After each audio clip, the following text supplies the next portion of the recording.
नमस्कार प्यारे अभ्यर्थियों, स्वागत है आपका फिर एक नई क्लास में। अभ्यर्थियों, जो भी विद्यार्थी फोर्थ क्लास अभ्यर्थियों चतुर्थ श्रेणी की जो भी विद्यार्थी तैयारी कर रहे हैं उनके लिए अभ्यर्थियों इस क्लास में इंपॉर्टेंट क्वेश्चन करने वाले हैं। वही क्वेश्चन अभ्यर्थियों सेलेक्ट किए हैं जो अभ्यर्थियों आपके पिछले एग्जामों में क्वेश्चन आए हुए हैं। तो याद रखना, क्लास रामबाण साबित होने वाली है, बस क्लास को एंड तक जरूर देख लेना। इंपॉर्टेंट क्वेश्चनों के साथ अभ्यर्थियों आपको क्लास दी जाएगी न्यू राजस्थान जीके के साथ। तो चलिए दोस्तों, क्लास को बिना देरी के स्टार्ट करते हैं। पहले क्वेश्चन की बात कर लेते हैं भैया। पहला क्वेश्चन, बैराज नदी का उद्गम स्थल आपको बताना है भैया। स्टार लगा के रखना। पहला क्वेश्चन इंपॉर्टेंट है। गोगुंदा पहाड़ी, बैराट की पहाड़ी, नाग पहाड़ या मध्य प्रदेश की जावड़ पहाड़ी भैया। तो करेक्ट आंसर की बात की जाए, ऑप्शन पहला ही आपका इसमें करेक्ट आंसर हो जाता है, यानी कि गोगुंदा की पहाड़ी से भैया जो बैराज नदी है, बैराज नदी का उद्गम माना जाता है गोगुंदा की पहाड़ी से। ए ऑप्शन आपका इसमें राइट आंसर हो जाता है। अगले क्वेश्चन की बात कर लेते हैं। अगला क्वेश्चन आपसे क्या पूछ रहा है कि निम्नलिखित में से कौन सा लोक देवता रामदेव जी के मौसेरे भाई थे भैया। याद रखना, लोक देवी देवता से आपके 2 से 3 क्वेश्चन 100% आने वाले हैं भैया। इंपॉर्टेंट क्वेश्चन है। हर क्लास में लोक देवी देवताओं से क्लास में भैया क्वेश्चन ऐड करूँगा, इंपॉर्टेंट क्वेश्चन आपके लिए दिए जाएंगे। तो हड़बू जी आपका इसमें करेक्ट आंसर हो जाता है, ऑप्शन ए आपका इसमें राइट आंसर हो जाता है। बात कर लेते हैं भैया पहले क्वेश्चन की। अगला क्वेश्चन है भैया आपसे क्या पूछ रहा है कि गोगा जी का जन्म स्थान आपको बताना है कि गोगा जी का जो जन्म स्थान है वो कहाँ पर है। कोलू, कोलायत, ददेवरा या आपके मल्लानी भैया। तो गोगा जी का जो जन्म स्थान है वो आपके भैया ददेवरा माना गया है, ऑप्शन से आपका इसमें करेक्ट आंसर हो जाता है। अगले क्वेश्चन की ओर चलते हैं भैया। अगला क्वेश्चन याद रखना, स्टार लगा के रखना, इंपॉर्टेंट क्वेश्चन है कि मारवाड़ क्षेत्र का लोकप्रिय त्यौहार घुड़ला मनाया जाता है भैया। वो कब मनाया जाता है भैया?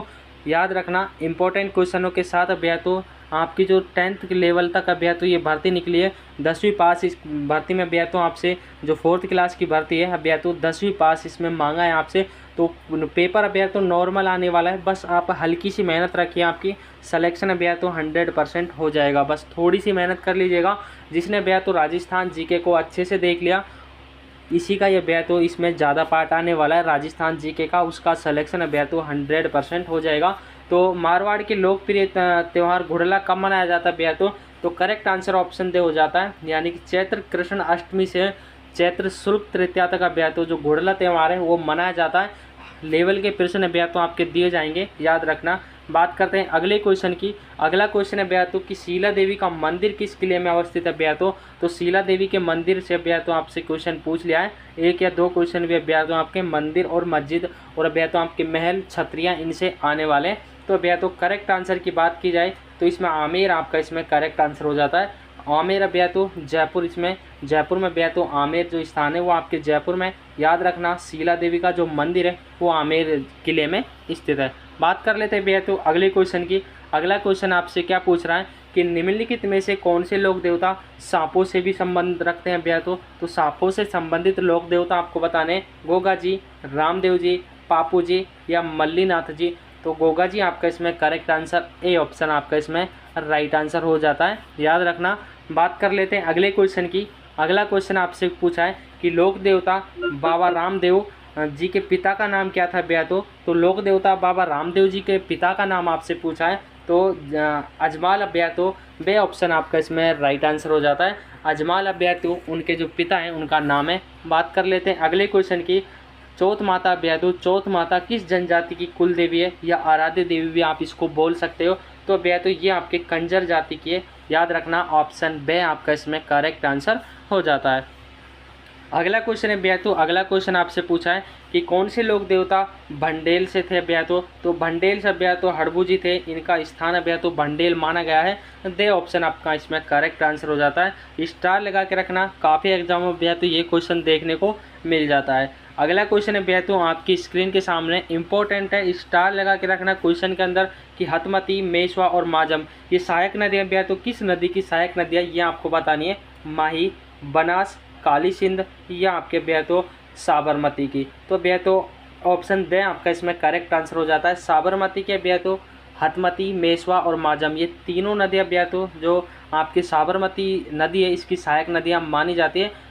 और अब भैया इसकी व्याख्या बांकल, हथमती, बेतरक, भैया माजम, सेई, साबरमती की आदि सहायक नदियाँ भैया तो 5 इसकी सहायक नदियाँ, पाँचों को याद रखना, कोई सा भी आपके एग्जाम में भैया तो पूछा जा सकता है। अगले क्वेश्चन की ओर चलते हैं भैया तो अगला क्वेश्चन आपसे पूछा जाएगा, इंपॉर्टेंट क्वेश्चन है भैया तो कि राजस्थान में वह जिला जिसके मुख्यालय का नाम भैया तो उस जिले के नाम से भी भिन्न है, तो भैया तो राजसमंद। ये क्वेश्चन भैया तो कई एग्जामों में देखने को मिल जाता है। इसका नाम भैया तो इसका जो मुख्यालय उससे मिलता जुलता माना गया है, राजसमंद भैया तो ऑप्शन पहला आपका इसमें करेक्ट आंसर हो जाता है।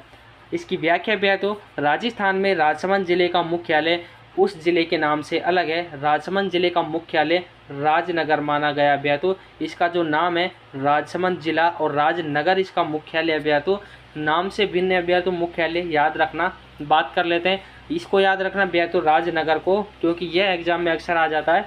बात कर लेते हैं अगले क्वेश्चन की। अगला क्वेश्चन है भैया तो कि अक्षय तृतीया का त्यौहार कब मनाया जाता है। तो अक्षय तृतीया का जो त्यौहार है वो आपको बताना है कि कब मनाया जाता है। आंसर में भैया तो कमेंट में ज़रूर बताना कि आपका क्या आंसर है भैया तो से ऑप्शन आपका इसमें राइट आंसर हो जाता है, यानी कि वैशाख महीने के कृष्ण पक्ष की तृतीया को जो अक्षय तृतीया भैया तो इसका त्यौहार मनाया जाता है। से ऑप्शन इसमें आपका करेक्ट आंसर हो जाता है।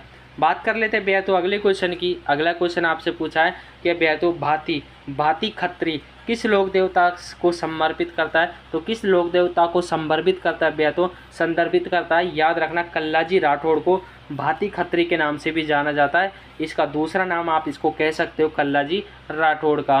अगले क्वेश्चन की ओर चलते हैं भैया तो अगला क्वेश्चन आपसे पूछा है कि तेजाजी का जन्म स्थान है भैया तो कहाँ हुआ था। तो तेजाजी का जन्म आपको बताना है भैया तो खड़नाल नागौर में भैया तो ये स्थान है खड़नाल में। तो तेजाजी का जन्म है वो भैया तो खड़नाल में हुआ था। अगले क्वेश्चन की बात कर लेते हैं कि निम्न में से कौन सी नदियाँ कच्छ का रण में गिरती हैं, अपना जल भैया तो कच्छ का रण की ओर ले जाती हैं। कमेंट में भैया तो आंसर सब बच्चे को बताने हैं भैया तो याद रखना, कमेंट बॉक्स में ज़रूर आंसर बताने। तो ए ऑप्शन आपका इसमें राइट आंसर हो जाता है, यानी कि पश्चिम बनास और लोनी नदी जो अपना जल भैया तो कच्छ का रण में गिराती हैं। दोनों नदियाँ भैया तो याद रखना, पहला ऑप्शन आपका इसमें करेक्ट आंसर हो जाता है। अगला क्वेश्चन ददेवरा का जन्म स्थल भैया तो जो ददेवरा का जन्म स्थान है वो कौन से लोक देवता का भैया तो गोगा जी का जो जन्म है भैया तो वो आपके ददेवरा में हुआ था। ऑप्शन बे आपका इसमें करेक्ट आंसर।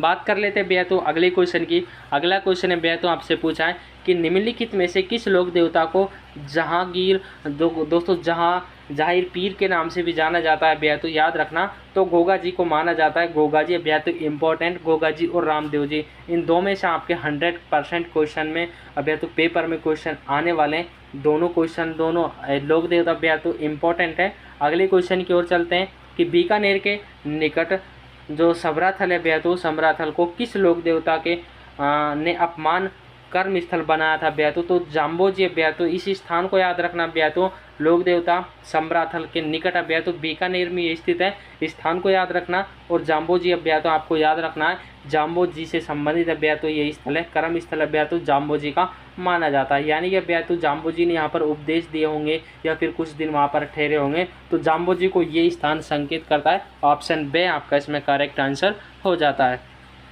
अगला क्वेश्चन है भैया तो स्टार लगा के रखना, इंपॉर्टेंट क्वेश्चन है कि निम्न में से कौन से त्यौहार भाद्रपद माह में नहीं मनाए जाते। तो कौन कौन से नहीं मनाए जाते भैया तो वो आपको बताना है।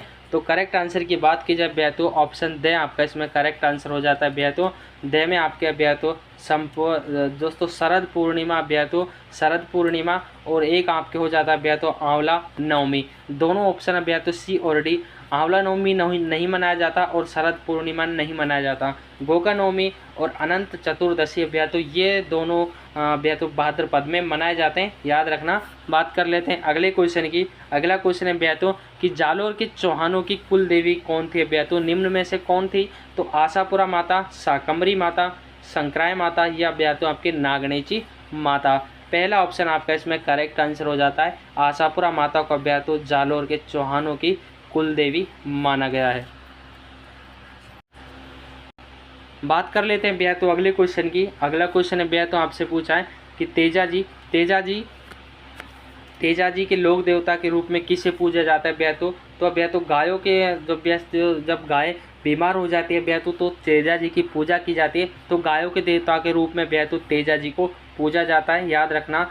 ऑप्शन पहला आपका इसमें करेक्ट आंसर हो जाता है। अगले क्वेश्चन की ओर बढ़ते हैं बेहतों कि घुड़ला त्यौहार बेहतों घुड़ला का जो त्यौहार है वो किस की स्मृति में मनाया जाता है। तो घुड़ला त्यौहार बेहतों राव सातल की दोस्तों याद में मनाया जाता है। घुड़ला त्यौहार ए ऑप्शन आपका इसमें करेक्ट आंसर हो जाता है। अगले क्वेश्चन की ओर चलते हैं बेहतों। अगला क्वेश्चन आपसे पूछा है कि हाली द्वारा हल जोतना आरंभ करते समय जो गोगा राखड़ी बांधी जाती है उसे कितनी गांठें होती है बेहतों। तो उसमें कितनी गांठें होती है तो 9 गांठें बेहतों। पहला ऑप्शन आपका इसमें करेक्ट आंसर हो जाता है। यहाँ से क्वेश्चन है बेहतों आपके एग्जाम में आने वाले हैं, याद रखना इंपॉर्टेंट क्वेश्चन है। सारे एग्जाम में आए हुए क्वेश्चन है बेहतों आपको कराए जा रहे हैं। अगला क्वेश्चन है बेहतों कि अधोलिखित यानी कि लोक देवता मुख्य तीर्थ स्थल में से कौन सा युग्म असंगत है। गलत युग्म को आपको छांटना, इन चारों में से बेहतों इन चारों में से आपको गलत युग्म को छांटना है। तेजाजी है बेहतों पर्वतसर नागौर से संबंध रखते हैं बेहतों, बिल्कुल करेक्ट ऑप्शन हो जाता है। देवनारायण जी आसिंद भीलवाड़ा से संबंध रखते हैं, ये भी करेक्ट ऑप्शन हो जाता है। पापू जी कोलू गांव फलोदी से संबंध रखते हैं, ये भी बेहतों करेक्ट ऑप्शन हो जाता है। इसमें आपका जो तीसरा 6 नंबर का ऑप्शन है बेहतों ये आपका इसमें गलत ऑप्शन हो जाता है। 6 ऑप्शन है बेहतों जो बीकानेर से नहीं संबंध रखते हैं बेहतों। तीनों को याद रखना और तीनों को तेजा जी को पर्वतसर नागौर से, देवनारायण जी को आसिंद भीलवाड़ा से और पापू जी को कोलू गांव फलोदी से बेहतों इनका संबंध, तीनों को याद रखना इंपॉर्टेंट है बेहतों। बात करते हैं अगले क्वेश्चन की। अगला क्वेश्चन है बेहतों आपसे पूछा है कि गणगौर के अवसर पर होली की राखी से बने केक का बेहतों जिसको हम पिंडिया कहते हैं कि चावल के अंकुरों के साथ पूजा की जाती है बेहतों, वो किसके रूप में की जाती है बेहतों, जौ की पूजा की जाती है, याद रखना। से ऑप्शन आपका इसमें करेक्ट आंसर हो जाता है। बात कर लेते हैं बेहतों अगले क्वेश्चन की। अगला क्वेश्चन है बेहतों आपसे क्या पूछा जाएगा कि कनफटे जोगी डमरू सारंगी वाद्य यंत्रों के साथ किस देवी की गीत गाए जाते हैं बेहतों। तो जीड़ माता के गीत है बेहतों किस किस के साथ कनफटे जोगी के रूप में इनका गीत गाया जाता है, सारंगी वाद और डमरू के साथ बेहतों इनका गीत गाया जाता है। ऑप्शन दे आपका इसमें करेक्ट आंसर हो जाता है। अगला प्रश्न बेहतों कि बेंगती गांव जो फलोदी में स्थित है में किस लोक देवता का मुख्य मंदिर है बेहतों। तो हड़बूजे का मुख्य मंदिर है जहाँ पर बेतली गांव फलोदी में। ऑप्शन से आपका इसमें करेक्ट आंसर हो जाता है। बात करते हैं बेहतों अगले क्वेश्चन की कि जैसलमेर के भाटी राजवंश की कुल देवी कौन है। तो बेहतों स्वांगिया माता बेहतों स्वांगिया माता जो जैसलमेर के भाटी राजवंश की कुल देवी माना गया है। पहला ऑप्शन आपका इसमें करेक्ट आंसर हो जाता है। अगला क्वेश्चन है बेहतों आपसे दोस्तों, क्लास को यहीं पर स्टॉप करते हैं। इस क्लास में जितने भी क्वेश्चन हुए हैं बेहतों कमेंट में ज़रूर बताना बेहतों कि मेरे बेहतों 30 में से कितने क्वेश्चन सही हुए हैं, तभी बेहतों आपका जो कॉन्फिडेंस है वो आपका चेक किया जाएगा बेहतों। आपका जो लेवल है कितने क्वेश्चन आपने सही किए कमेंट में ज़रूर बताना और वीडियो को एक लाइक ज़रूर कर देना, इतनी मेहनत अब बेहतों आपके लिए करते हैं। तो मिलते हैं बेहतों अगली क्लास में, चैनल को ज़रूर सब्सक्राइब करें। जय हिंद साथियों।